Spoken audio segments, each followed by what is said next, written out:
اعوذ باللہ السمیع العلیم من الشیطان اللعین الرجیم بسم اللہ الرحمن الرحیم واللہ اخرجکم من بطون امہاتکم لا تعلمون شیئا وجعل لکم السمع والابصار والافئدۃ لعلکم تشکرون۔ عزیزان محترم، اس سلسلہ گفتگو کے لیے جس آیہ مبارکہ کا انتخاب کیا گیا وہ آیت سورہ نحل کی ہے۔ سورہ نحل قرآن مجید کا 16واں سورہ ہے اور آیت کا نشان 78 ہے۔ پروردگار عالم نے اس آیہ مبارکہ میں ارشاد فرمایا کہ واللہ اخرجکم من بطون امہاتکم، اللہ نے تمہیں تمہاری ماؤں کے ارحام سے اس دنیا میں باہر نکالا، اس کیفیت کے ساتھ کہ لا تعلمون شیئا، تمہارے پاس کسی شے کا کوئی علم موجود نہیں تھا۔ پھر پروردگار عالم نے تمہیں سماعت دی، جعل لکم السمع، تمہیں سماعت کی قوت دی، والابصار، تمہیں بصارت کی قوت دی، والافئدہ، تمہیں دل دیے یعنی قوت عقل دی، لعلکم تشکرون، تاکہ تم پروردگار عالم کا شکر ادا کرو۔ اس آیہ مبارکہ میں بنیادی طور پر جس مسئلے کی طرف متوجہ کیا گیا ہے وہ مسئلہ یہ ہے کہ ہر انسان، ہر آنے والی مخلوق، ہر مولود جو اس دنیا میں آتا ہے وہ لا علم ہو کے آتا ہے، اور کچھ ذرائع علم، کچھ علم کے سورسز ایسے ہیں جو پروردگار عالم اس کی فطرت میں ودیعت فرما دیتا ہے تاکہ وہ علوم کو اس دنیا میں آنے کے بعد حاصل کر سکے۔ خود ان ذریعوں پر پروردگار عالم نے بات کی، ہم نے سماعت کو ذریعہ بنایا، ہم نے بصارت کو ذریعہ بنایا، ہم نے عقل کو علم حاصل کرنے کا ذریعہ بنایا۔ اگر توجہ فرمائیں تو آپ کو اندازہ ہوگا کہ یہ جو حواس خمسہ دیے گئے ہیں یہ سب سے اہم اور سب سے بدیہی ذریعہ ہیں علم کے حاصل کرنے کا۔ باصرہ، سامعہ، شامہ، لامسہ، ذائقہ۔ باصرہ، دیکھنے کی قوت۔ بہت سی ایسی چیزیں ہیں جو آپ کے علم میں نہیں آ سکتی جب تک آپ انہیں دیکھ نہ لیں۔ باصرہ، سننے کی قوت۔ بہت سی ایسی باتیں ہیں جب تک آپ کو بتلائی نہ جائیں، جب تک آپ کی قوت سماعت کام نہ کرے، اس وقت تک وہ باتیں آپ کے علم میں نہیں آ سکتی۔ لامسہ، چھونے کی، مس کرنے کی، ٹچ کرنے کی قوت۔ اب ظاہر ہے کسی چیز کی سختی، کسی چیز کی نرمی، اگر کسی چیز کی حرارت، کسی چیز کی برودت اگر آپ محسوس کرنا چاہتے ہیں تو مجبور ہے لمس کرنے کے اوپر، یہ بھی ایک قوت ہے جو ودیعت کی گئی ہے۔ شامہ، سونگنے کی قوت۔ اب خوشبو ہو یا بدبو ہو، جب تک یہ قوت انسان کے اندر نہ ہو اس وقت تک وہ خوشبو میں اور بدبو میں تمیز نہیں کر سکتا۔ تو یہ جو حواس پنجگانہ دیے گئے، 5 حواس دیے گئے، یہ بنیاد ہیں انسان کے علم کے حاصل کرنے کی۔ لیکن اس منزل پر میں اپنے سارے معزز سننے والے دوستوں سے اور بزرگوں سے یہ پوچھنا چاہتا ہوں کہ کیا ہمارے علم کی رینج فقط یہیں تک ہے کہ جو آنکھوں کی حد میں آ جائے وہ علم ہے، جو کان کی حد میں آ جائے وہ علم ہے، جسے ہم چھو لیں وہی علم ہے؟ کیا کان کے ماورا علم نہیں ہے؟ کیا آنکھوں کی لیمیٹیشنز کے ماورا کوئی علم نہیں ہے؟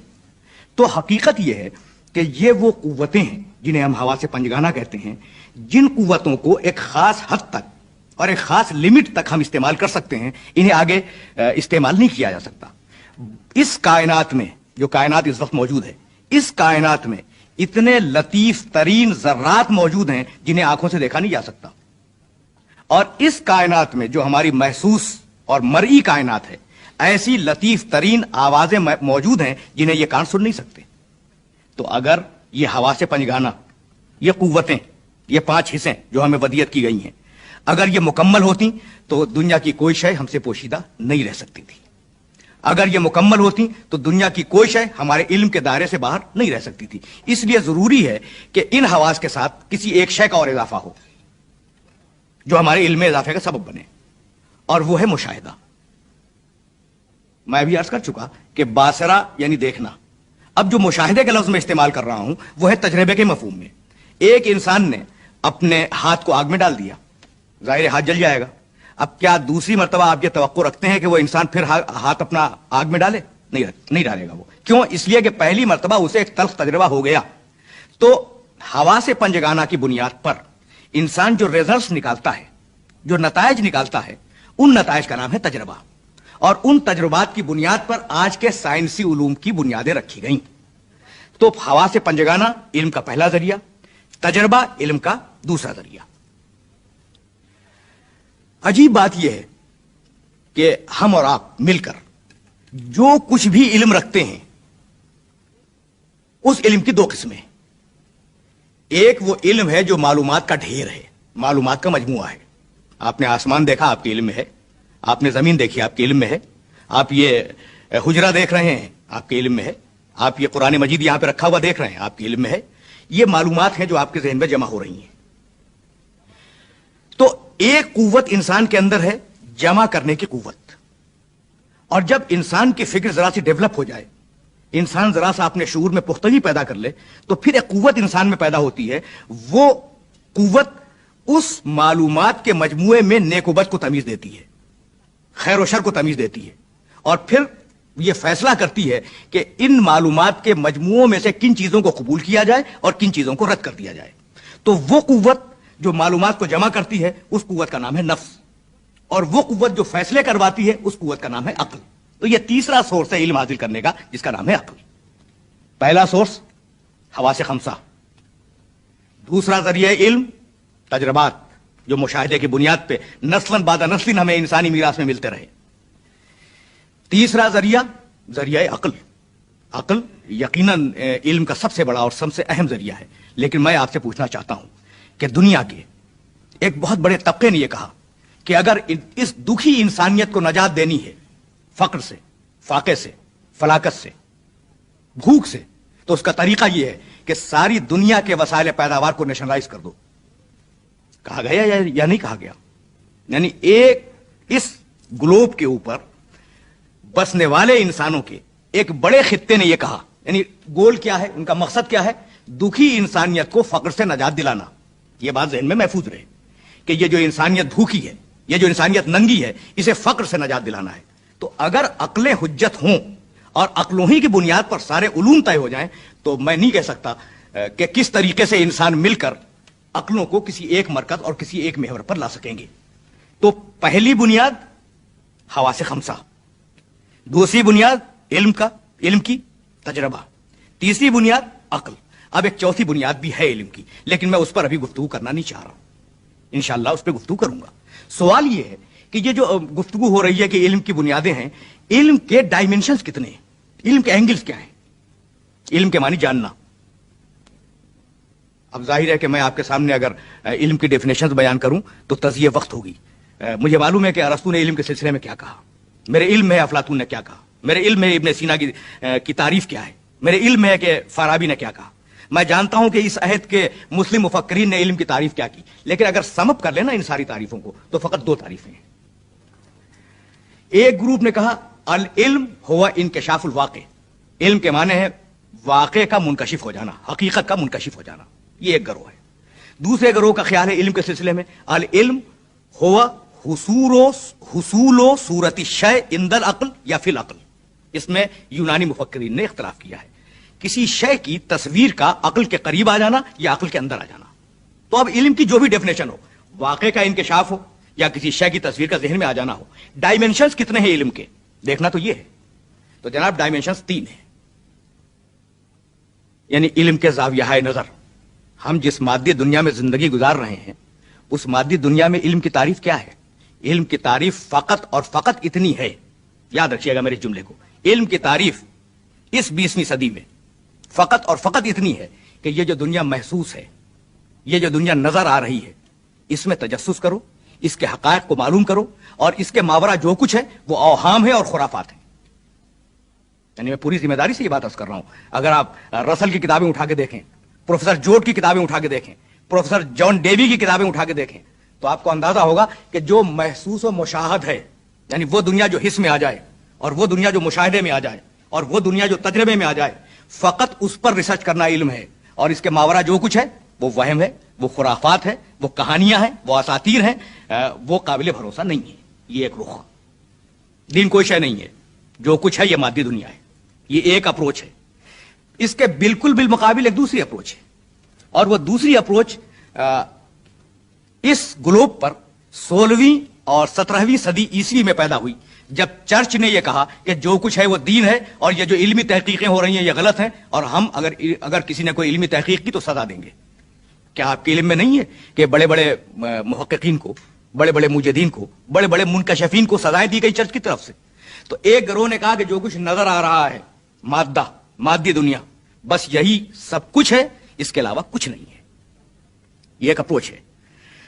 سورہ نجم قرآن مجید کا 53واں سورہ ہے، اور اس سورے میں پروردگار عالم نے اس اپروچ پہ گفتگو کی تھی 1500 سال پہلے۔ ذالک مبلغہم من العلم ان ربک هو اعلم بمن ضل عن سبیلہ وهو اعلم بمن اہتدی۔ سنو، یہ لوگ فقط اور فقط اس دنیا کو علم سمجھتے ہیں اور اس دنیا کو جانتے ہیں، وہ ماورائے دنیا کچھ نہیں جانتے، وہ ماورائے دنیا کچھ سمجھتے ہی نہیں ہیں، وہ فقط اور فقط اس حیات دنیا کو جانتے ہیں۔ ذالک مبلغہم من العلم، یہی ان کا مبلغ علمی ہے کہ وہ دنیا کو دیکھیں، اس کے تجربے کو دیکھیں، اس کے مشاہدے کو دیکھیں۔ اللہ جانتا ہے کہ کون ہدایت پہ قائم ہے، کون گمراہ ہو گیا۔ تو ایک اپروچ یہ تھا کہ جو کچھ ہے یہ دنیا ہے، ماورا کچھ نہیں ہے۔ دوسرا اپروچ چرچ کا اپروچ تھا کہ جو کچھ ہے وہ دین ہے، یہ دنیا کچھ نہیں ہے۔ اور اگر کوئی شخص کوئی انکشاف کرتا ہے، حرکت ارض کا کوئی تصور دیتا ہے، گریوٹی کا کوئی تصور دیتا ہے، تو یہ دین کے خلاف ہے اور اسے سزا ملنی چاہیے۔ قرآن مجید نے آواز دی کہ یہ کیا سمجھتے ہیں، یہ اپنے علاوہ ان کے پاس توریت آ گئی، ان کے پاس انجیل آ گئی، ان کے پاس مقدس کتابیں آ گئیں، تو یہ اپنے علاوہ سب کو جاہل سمجھتے ہیں۔ یہ دوسرا اپروچ ہے، قرآن مجید نے اس پہ گفتگو کی۔ تو پہلا اپروچ کہ جو کچھ ہے وہ مادہ ہے، دوسرا اپروچ جو کچھ ہے وہ روح ہے اور دین ہے، کچھ نہیں ہے۔ اب ایک تیسرا اپروچ، اور عجیب و غریب اپروچ ہے جو قرآن مجید نے دیا۔ قرآن مجید کا اپروچ یہ ہے، یعنی قرآن مجید کے اپروچ سے میری مراد اسلام کا اپروچ۔ اب اسلام کا اور قرآن مجید کا زاویہ فکر یہ ہے کہ پورے قرآن مجید کو دیکھ ڈالیں، سورہ ہم سے لے کر سورہ والناس تک۔ آپ کو اندازہ ہوگا کہ پروردگار عالم نے احکام پہ گفتگو کی، قصص پہ گفتگو کی، امثال پہ گفتگو کی، پرانے واقعات دہرائے گئے، سب کچھ ہے نا۔ لیکن اگر آپ نگاہ دوڑائیں گے تو آپ کو یہ بات بخوبی معلوم ہو جائے گی کہ سب سے زیادہ جس سبجیکٹ کے اوپر گفتگو کی گئی ہے وہ ہے کائنات۔ قرآن مجید میں سب سے زیادہ جس موضوع کو ڈسکس کیا گیا ہے وہ کائنات ہے۔ هو الذی انزل من السماء ماء لکم منہ شراب ومنہ شجر فیہ تسیمون۔ اللہ وہ ہے، توجہ فرمائیں، هو الذی انزل من السماء ماء لکم، اللہ وہ ہے جس نے آسمان سے لکم تمہارے لیے پانی کو نازل کیا ہے۔ منہ شرابن، وہ تمہارے لیے پینے کا سبب بنتا ہے، ومنہ شجرن، اس سے ہم چارہ اگاتے ہیں، فیہ تسیمون، اور اس چارے کو تم اپنے مویشیوں کو کھلاتے ہو۔ بہت توجہ فرماتے جائے گا۔ ینبتو لکم بہ الزرع والزیتون والنخیل والاعناب ومن کل الثمرات ان فی ذلک لآیۃ لقوم یسمعون، اور ہم اس سے کھیتیاں اگاتے ہیں، اس پانی سے خرمے اگاتے ہیں، زیتون کے درخت اگاتے ہیں، سارے پھل اگاتے ہیں۔ ان میں نشانیاں ہیں ان لوگوں کے لیے جو سماعت سے کام لیتے ہیں۔ گفتگو نشانیوں پہ ہو رہی ہے۔ ہم نے پانی برسایا، ہم نے غلہ اگایا، وہ پانی تمہارے لیے سبب حیات بنا، وہ پانی تمہارے لیے بقائے حیات بنا۔ اس پانی نے نباتات اگائے اور وہ نباتات تمہارے جانوروں کے لیے سبب حیات بنے۔ ان فی ذالک لآیۃ لقوم یسمعون۔ ہم نے جو یہ بات کہی اس میں نشانی ہے صاحبان سماعت کے لیے۔ اور اب پھر گفتگو کنٹینیوس آگے بڑھ رہی ہے۔ سخر لکم اللیل والنہار والشمس والقمر والنجوم مسخرات بامرہ ان فی ذلک لآیات لقوم یعقلون۔ اللہ وہ ہے جس نے سورج کو مسخر کیا، چاند کو مسخر کیا، دن کو مسخر کیا، رات کو مسخر کیا۔ اس میں نشانیاں ہیں صاحبان تعقل کے لیے۔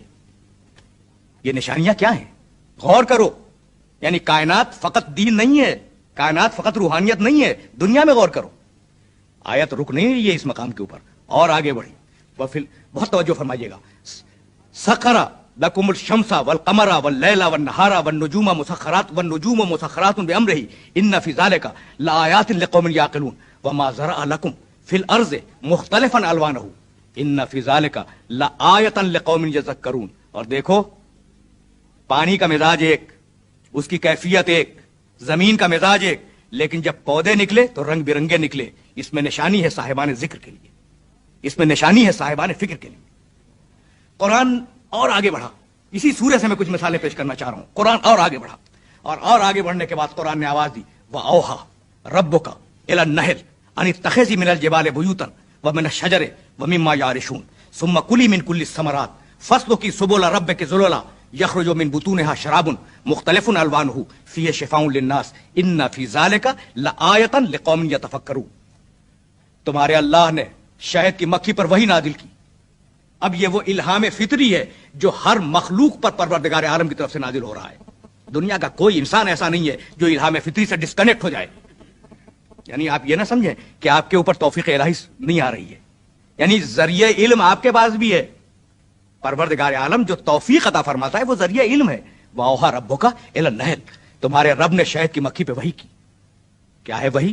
أَنِ اتَّخِذِي مِنَ الْجِبَالِ بُيُوتًا جاؤ اور پہاڑوں میں جا کے اپنے گھر بناؤ. وَمِنَ الشَّجَرِ اونچے اونچے درختوں پہ اپنے گھر بناؤ. شہد کی مکھی پہ وہی ہو رہی. وَمِمَّا يَعْرِشُونَ اور جو بلند مقامات مل جائیں وہاں پہ اپنے مکانات بناؤ، چھتے بناؤ. ثُمَّ كُلِي مِن كُلِّ الثَّمَرَاتِ توجہ رکھیے گا. اور ہم نے وہی کی شہد کی مکھی پر کہ دنیا میں جتنے بھی پھل ہیں دنیا میں ان سے رس کو چوس. ثُمَّ كُلِي مِن كُلِّ الثَّمَرَاتِ لفظ کل استعمال ہوا ہے. ثُمَّ كُلِي مِن كُلِّ الثَّمَرَاتِ جتنے بھی پھل ہیں دنیا میں ان سے ارق کو حاصل کر. فَاسْلُكِي سُبُلَ رَبِّكِ ذُلُلًا اور اپنے رب کی راہوں میں سر کو جھکا کر چلتی رہے. يَخْرُجُ مِن بُطُونِهَا شَرَابٌ اس کے بطن سے، اس کے پیٹ سے ایک مشروب نکلتا ہے. فِيهِ شِفَاءٌ لِلنَّاسِ اس میں ساری انسانیت کے لیے شفا ہے. إِنَّ فِي ذَلِكَ لَآيَةً لِقَوْمٍ يَتَفَكَّرُونَ اس میں نشانی ہے ان سارے اشخاص کے لیے جو صاحبان فکر ہیں. یعنی حکم یہ ہے، توجہ فرمائیے گا، حکم یہ ہے کہ ثُمَّ كُلِي مِن كُلِّ الثَّمَرَاتِ جتنے بھی پھل اس دنیا میں پائے جاتے ہیں ان سب سے ارق کو حاصل کر. اب یہ تو نہیں کہا کہ جو فائدہ مند پھل ہوں ان سے ارق کو حاصل کر، جو زہریلے ہوں حاصل نہ کر. من کل ثمرات جتنے بھی پھل ہیں ان سب سے ارق کو حاصل کر، لیکن مشروب جو بنے وہ شفا ہو. یہ ہے قرآن مجید. ان فی ذلک لآیۃ لقوم یتفکرون ہم نے نشانی رکھی ہے صاحبان فکر کے لیے. اور سورہ لقمان میں آواز دی الم تروا ان اللہ سخر لکم ما فی السماوات وما فی الارض واسبغ علیکم نعمہ ظاہرۃ وباطنۃ ومن الناس من یجادل فی اللہ بغیر علم ولا ھدی ولا کتاب منیر. تم دیکھتے کیوں نہیں ہو کہ ہم نے آسمان و زمین کی ہر شے تمہارے لیے مسخر کر دی. اب آپ نے دیکھا اپروچ، قرآن مجید کا اپروچ. تم دیکھتے کیوں نہیں ہو کہ ہم نے آسمان و زمین کی ہر شے تمہارے لیے مسخر کر دی. تسخیر کے کل 3 نقطۂ نظر ہیں پوری کائنات میں، اور جب بات یہاں تک آ گئی ہے تو سنتے چلیں، اس لیے کہ میں یہ جان رہا ہوں کہ یہ جو میسج ہے یہ بڑا امپورٹنٹ ہے. تسخیر کے 3 نقطۂ نظر ہیں کائنات کی تسخیر کے. آپ جانتے ہیں کہ کائنات کے سلسلے میں کچھ لوگوں نے یہ کہا کہ جتنی بھی یہ چیزیں کائنات میں پائی جاتی ہیں وہ ساری کی ساری یا دیوتا ہیں یا دیوی ہیں. ایک اپروچ ہے. اس کے مقابلے میں پھر ایک دوسرا اپروچ آیا کہ نہیں، کائنات میں نہ کچھ دیوی ہے نہ کچھ دیوتا ہے، کائنات میں جتنی طاقتیں ہیں وہ ہماری غلام ہیں. وہ عقیدہ بت پرستوں کا تھا، یہ عقیدہ سپر پاورز کا عقیدہ ہے. 2 عقیدے سامنے آ گئے نا. بت پرستوں نے کہا کہ کائنات میں جو کچھ ہے یا دیوی ہے یا دیوتا ہے، اس لیے عزت کرو. اور سپر پاورز نے، بڑی طاقتوں نے، بڑے ملکوں نے یہ طے کیا کہ زمین کے رگوں کو نچوڑو، اس کے خون کو نچوڑو، نچوڑنے کے بعد انسان کی ہلاکت آفرینی کے سامان پیدا کرو. تو انہوں نے کہا کائنات ہماری غلام ہے. تو ایک طرف کائنات کو دیوتا کہا گیا، دوسری طرف کائنات کو غلام کہا گیا. اور اب ایک تیسرا اپروچ آیا. تیسرا اور آخری اپروچ یونان میں افلاطون نے یہ بات کہی کہ یہ کائنات ہے ہی نہیں، سوچ رہے ہیں اس لیے ہے ورنہ حقیقت میں نہیں ہے. یورپ میں برکلے نے اسی بات کو کہا جو فلسفہ تصوریت کے نام سے مشہور ہے. یونان میں افلاطون نے کہا، یورپ میں برکلے نے کہا، اور ہمارے بعض مسلمان صاحبان کشف نے کہا کہ کائنات جو کچھ ہے وہ تصور ہے، اگر سوچو تو ہے نہ سوچو تو نہیں ہے. تو 3 نقطہ نظر ہے نا. کائنات دیوی ہے، دیوتا ہے.